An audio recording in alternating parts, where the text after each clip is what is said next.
Alright, doing another one of these videos because the last one went so well. A friend of mine said I should do another one highlighting just a artist or genre of music out of my collection. So thought about it, and the one band that I have the most of would be Pink Floyd. And so today I'm going to go through all my Pink Floyd records that I have. And I'm just going to exclude for now the solo projects, because that'll probably just make a video of its own.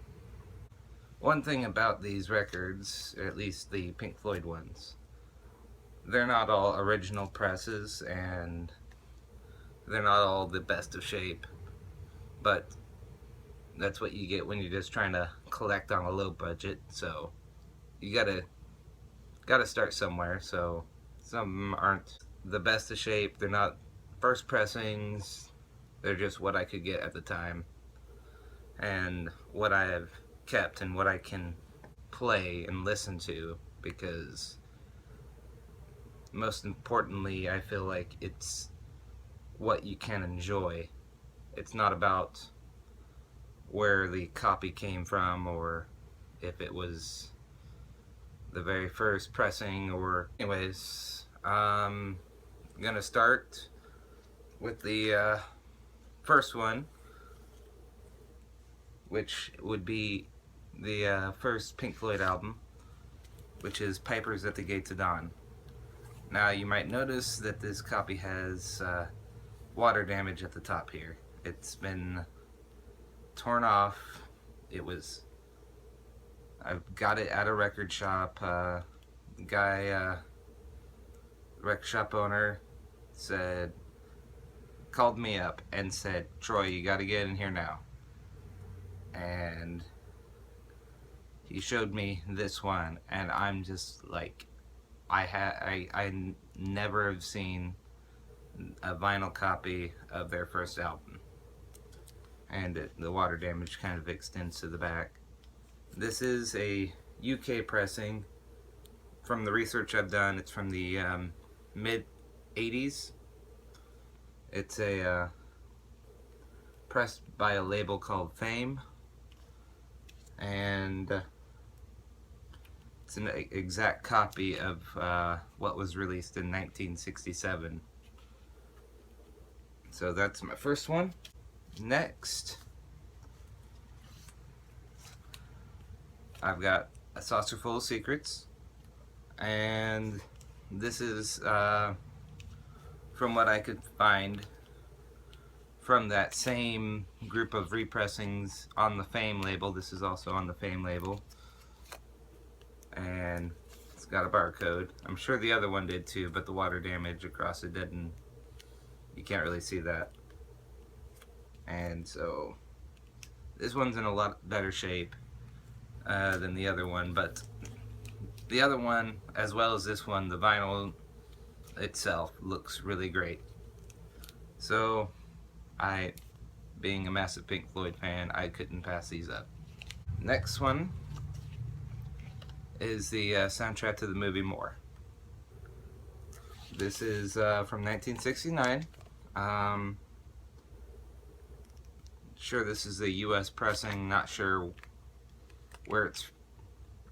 what issue or whatever, but this is a US pressing. I'm pretty sure that one, but beyond that, I'm not sure any details on this, because I've seen different copies where the More was in black text, and then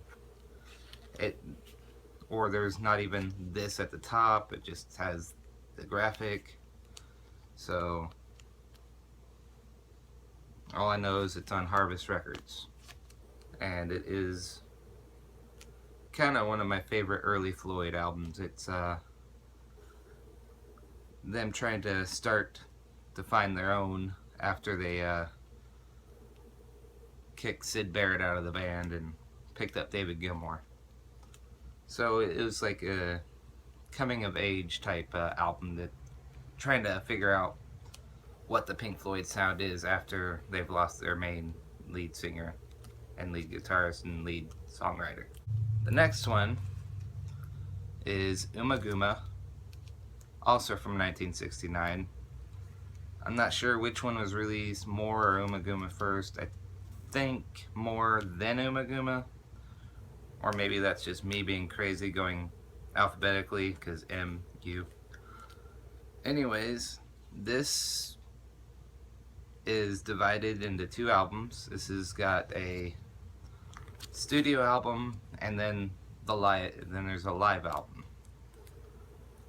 And as you can see, it's kind of not the best shape. Got some ring wear, but also it's not the copy that has the album down there. It's all blanked out. Next one I have is Relics.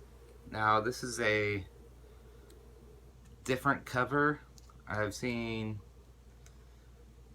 one other kind of cover for this album, and it has a drawing that Nick Mason did. This one does not have that at all, and it's just as it says, a bizarre collection of antiques and curios, which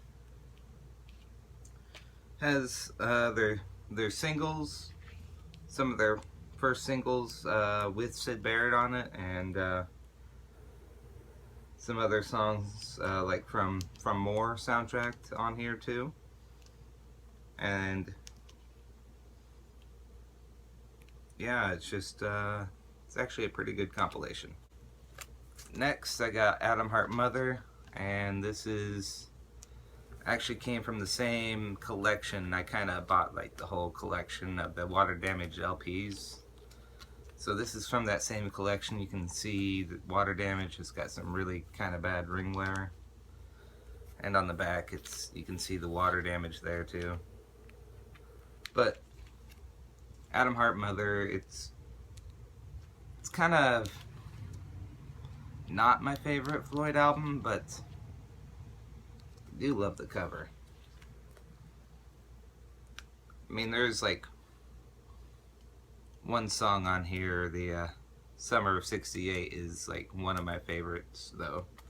So this does have some really good songs, and it's got the whole A side is kind of an experimental track, the Atom Heart Mother Suite, which kind of has 4 parts, and also has Alan's Psychedelic Breakfast on this one, and that's kind of an interesting song too. Got Middle by Floyd. This is, well, this copy kind of is beat up, and I wish I had a better copy. So this is one that I would love to get replaced if I could.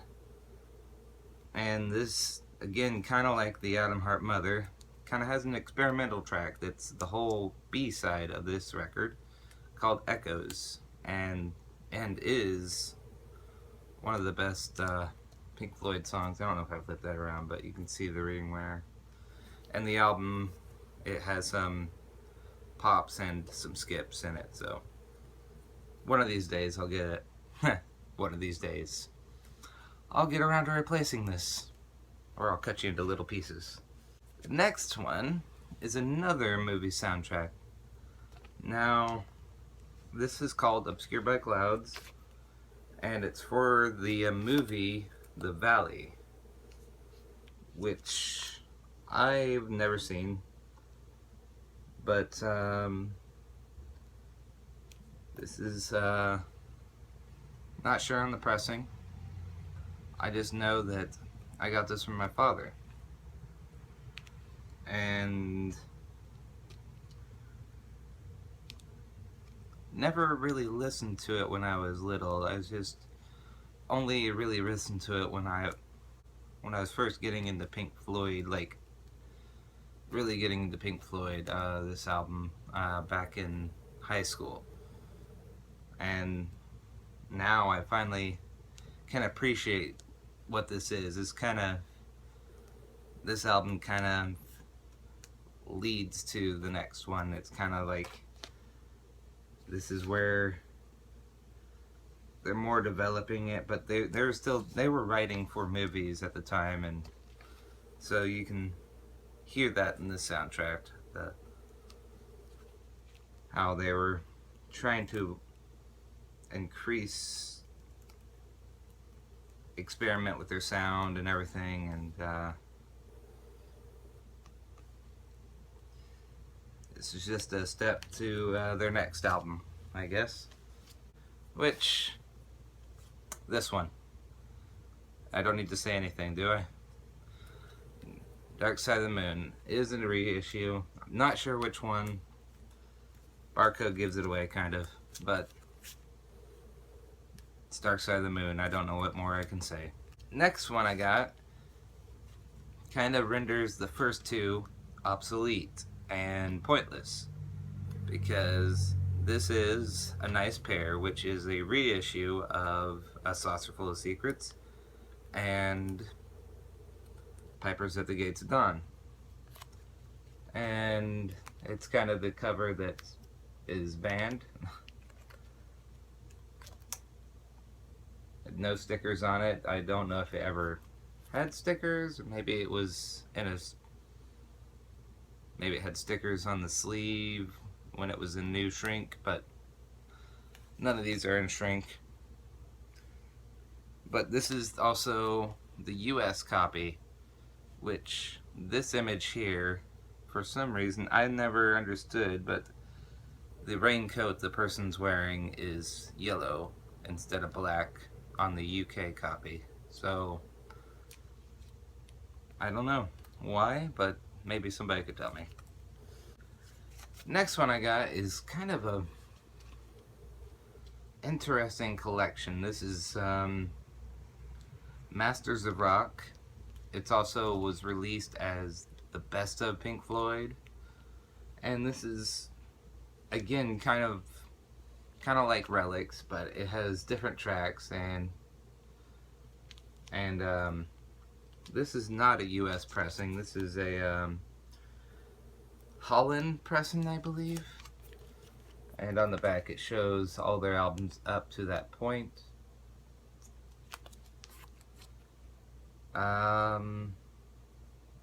Yeah. I got this one. This album, well, beyond the fact that I'm a Pink Floyd fan and I just been trying to get every album by them I can, I got this because this is the only way I could find Candy in a Currant Bun on vinyl. Should see the track list, maybe. It's an interesting collection. Moving on, we have Wish You Were Here. Another one of the big Pink Floyd albums. Shine On You Crazy Diamond is just one of their best compositions that they've ever made, in my opinion. And it's got a barcode, so you know it's not the original, but it's still, it's in good shape, and it plays well, so you know, I can't complain. I just try to get what I can. And next we have Pink Floyd's best album, in my opinion, Animals. If there was any go-to Pink Floyd album, it would be this for me. Pigs, dogs, sheep. That's it. And for the next one, The Wall. Now, I think that The Wall is better than Dark Side of the Moon. But still, Animals is better than The Wall. So, but without the Animals, The Wall wouldn't exist, because the Animals tour is what inspired Roger Waters to write The Wall. So, it's not an album that I pull out a lot to listen to, though, honestly. Next is another compilation. This is actually one of my first internet purchases. I belong to I think it was a forum that I was on, and somebody was selling their copy of a great collection of dance tunes, which they charged like $5. It was possibly 20 years ago now. No, couldn't have been that long. 15 years ago now.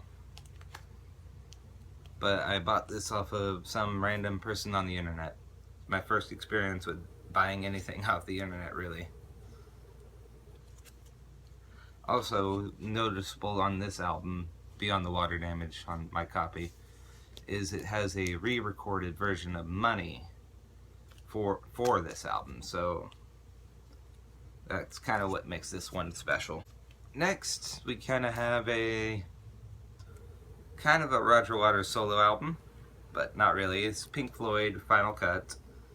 It was the last album with Roger Waters, and if you know anything, anything about Pink Floyd, this only has Gilmour, Nick Mason, and Roger Waters on this album. No Richard Wright on this album. He was kind of kicked out of the band at this point. And just because I've been showing the back of the others, so there you go. Next one, it's another compilation. It's called Works. And I have quite a few, well, I got all that I can find official compilations that have been released. And the only thing that is on this album that was never released on another Pink Floyd album is a song called Embryo, and it's from 68, I think, or 69, and no, it says 70 there. I am wrong. From 1970, and the song appeared on a Harvest Records compilation album with a bunch of other artists, and I can't remember the name of it, but this was the first time that it was on a actual Pink Floyd album from 1984. So there's that.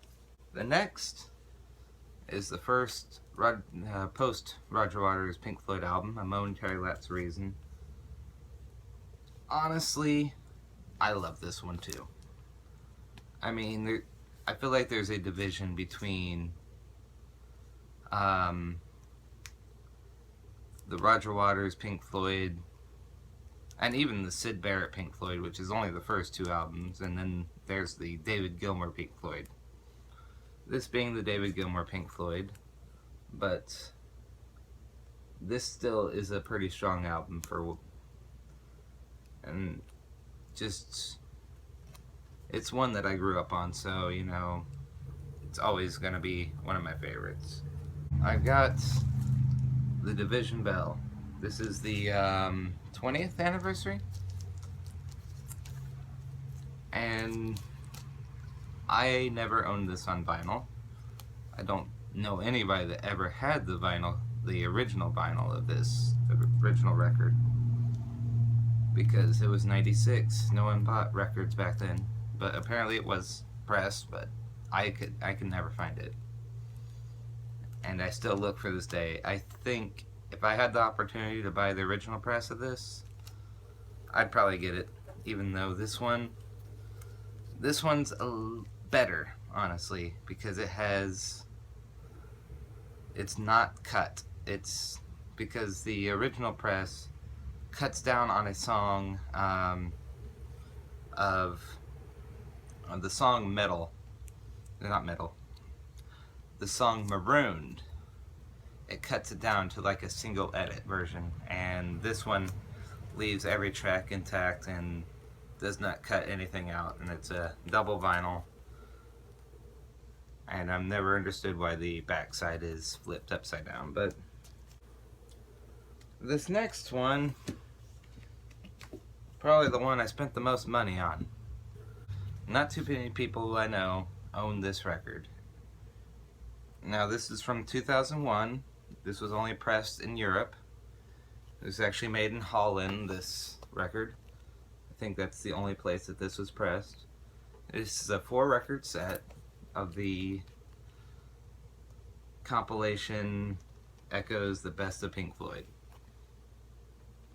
And I was just crazy enough to buy it. Got a kind of what I feel like is a good deal on this record.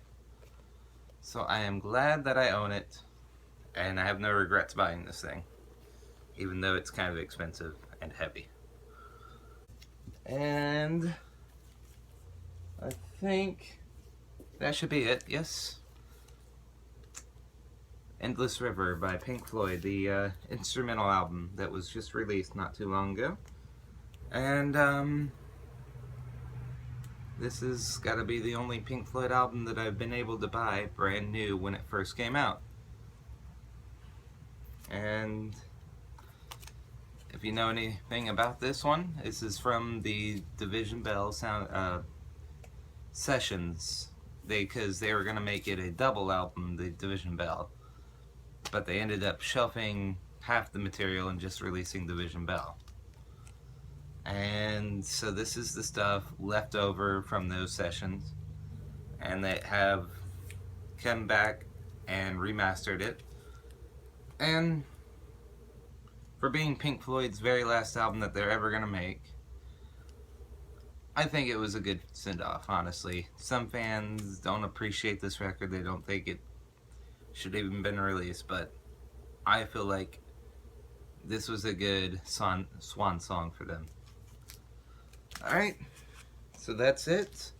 Possibly later I will go through my Pink Floyd solo artist, or maybe another artist, I'm not sure. Thanks for watching.